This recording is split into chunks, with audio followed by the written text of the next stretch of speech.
జై శ్రీరామ్. అందరికీ నమస్కారం. ఈ నెల ఆగస్టు 16వ తేదీన శ్రావణ శనివారం నాడు కృష్ణాష్టమి వచ్చింది. శ్రీకృష్ణుడు విష్ణుమూర్తి అవతారం కాబట్టి శ్రావణ శనివారం నాడు కృష్ణాష్టమి రావడం చాలా విశేషం. కాబట్టి ఈ రోజున శ్రీకృష్ణుడిని పూజించిన, విష్ణుమూర్తిని పూజించిన కోటి జన్మల పుణ్య ఫలితం లభిస్తుంది. మీకు, మీ కుటుంబానికి 7 తరాల ఐశ్వర్యం సిద్ధిస్తుంది. సకల పాపాలన్నీ తొలగి మీ కుటుంబానికి సకల సౌభాగ్యాలు వరిస్తాయి. ఎంతో అద్భుతమైన ఈ కృష్ణాష్టమి నాడు శ్రీకృష్ణుడిని ఎలా పూజించాలి, పాటించాల్సిన విధి విధానాల గురించి ఈ వీడియోలో తెలుసుకుందాం. ముందుగా ఈ వీడియోకి ఒక లైక్ కొట్టి మా ఛానల్ని సబ్స్క్రైబ్ చేసుకోండి. లైక్ కొట్టడం మాత్రం అస్సలు మర్చిపోకండి. అలాగే జై శ్రీరామ్ అని కామెంట్ చేయండి. విష్ణుమూర్తి 8వ అవతారమే శ్రీకృష్ణుని రూపం. శ్రీ మహావిష్ణువు దశావతారాల్లో శ్రీకృష్ణ అవతారానికి చాలా ప్రాముఖ్యత ఉంటుంది. శ్రావణ బహుళ అష్టమి నాడు రోహిణి నక్షత్రంలో శ్రీకృష్ణుడు జన్మించాడు. శ్రావణ శనివారంతో కలిసి వచ్చిన కృష్ణాష్టమి నాడు భక్తి శ్రద్ధలతో శ్రీకృష్ణుడిని పూజిస్తే గోదానం చేసినంత పుణ్య ఫలితం, అలాగే కురుక్షేత్రంలో బంగారం దానం చేసినంత ఫలితం దక్కుతుందని మన బ్రహ్మాండ పురాణం వివరించింది. కాబట్టి ఈ కృష్ణాష్టమి నాడు ప్రతి ఒక్కరూ ఇంట్లో దీపారాధన చేసుకోండి. శ్రీకృష్ణుడిని గాని విష్ణుమూర్తిని గాని తప్పనిసరిగా పూజించాలి. పూజ చేసే ఆడవారు తెల్లవారుజామునే నిద్రలేచి ఇంటిని శుభ్రం చేసుకొని ఇంటి ముందు ముగ్గులు వేసి ఇంట్లో దీపారాధన చేసుకోవాలి. ఇంటి గడపలకు పసుపు రాసి ఇంటి గుమ్మానికి మామిడి తోరణాలు కట్టుకోండి. శ్రీకృష్ణుడిని మీ ఇంట్లోకి ఆహ్వానిస్తూ మీ ఇంటి గుమ్మం బయట నుండి మీ పూజ గది వరకు శ్రీకృష్ణుడి పాదాలు ముగ్గుతో వేయండి. ఇలా చేయడం వల్ల శ్రీకృష్ణుడు ఖచ్చితంగా మీ ఇంట్లోకి అడుగు పెడతాడు. పూజ గదిని శుభ్రం చేసి దేవుని పటాలకు కుంకుమ బొట్లు పెట్టి శ్రీకృష్ణుడికి అలాగే విష్ణుమూర్తికి పసుపు రంగు పుష్పాలతో అలంకరించండి. అలాగే ఈ కృష్ణాష్టమి నాడు ప్రతి ఒక్కరూ పసుపు రంగు వస్త్రాలను ధరించండి. జాతకంలో ఉన్న దురదృష్టం తొలగిపోయి విపరీతమైన అదృష్టం కలిసి వస్తుంది. ఇక పూజ ప్రారంభించే ముందు పూజ గదిలో ముగ్గు వేసి దీపారాధన చేసుకోవాలి. విశేషంగా ఈ కృష్ణాష్టమి నాడు దీపంలో 5 ఒత్తులు వేసి ఆవు నెయ్యితో దీపారాధన చేయండి. విశేషమైన ధనలాభం, ఐశ్వర్యం కలిసి వస్తాయి. అలాగే కొబ్బరి నూనెతో దీపారాధన చేస్తే విపరీతమైన అప్పులు బాధలన్నీ తొలగిపోతాయి. తులసి దళాలంటే శ్రీకృష్ణుడికి చాలా ప్రీతికరమైనవి కాబట్టి కృష్ణాష్టమి రోజున దీపారాధన చేసేవారు విష్ణుమూర్తిని అలాగే శ్రీకృష్ణుడిని తులసి దళాలతో పూజించండి. అఖండ ఐశ్వర్యం ప్రాప్తి కలుగుతుంది. ఇక శ్రీకృష్ణుడికి నైవేద్యంగా వెన్న ముద్ద, అటుకుల పాలతో తయారు చేసిన స్వీట్లు, పండ్లు ఇలా ఏదో ఒకటి నైవేద్యంగా సమర్పించండి. శ్రీకృష్ణుడికి అత్యంత ఇష్టమైనది వెన్న ముద్ద కాబట్టి వెన్నను నైవేద్యంగా సమర్పిస్తే మీ కుటుంబంలో సుఖ సంతోషాలు ఏర్పడతాయి. అదేవిధంగా అటుకులను నైవేద్యంగా సమర్పిస్తే అపారమైన సంపదలు ప్రాప్తిస్తాయి. కుటుంబంలో కష్టాలన్నీ తొలగిపోయి మీ కుటుంబంలో అదృష్టం, ఐశ్వర్యం పెరుగుతుంది. ఈ విధంగా శ్రీకృష్ణుడికి నైవేద్యంగా సమర్పించి ఓం శ్రీకృష్ణ పరబ్రహ్మాయ నమః అనే మంత్రాన్ని 21 సార్లు కానీ 108 సార్లు కానీ జపించండి. విష్ణుమూర్తి ఆశీర్వాదం సులభంగా కలుగుతుంది. ఒక రాగి చెంబు నిండా నీళ్లు పోసి అందులో తులసి ఆకులు వేసి మీ పూజ గదిలో పెట్టుకోండి.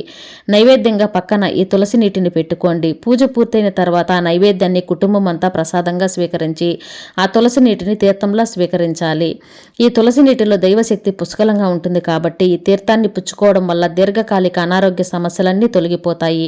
జీవితాంతం ఆరోగ్యంగా జీవిస్తారు. ఈ కృష్ణాష్టమి నాడు ప్రతి ఒక్కరూ తప్పనిసరిగా పాలమేగడను కానీ వెన్న ముద్దను కానీ తినాలి. తద్వారా మంచి ఆరోగ్యం సిద్ధిస్తుంది.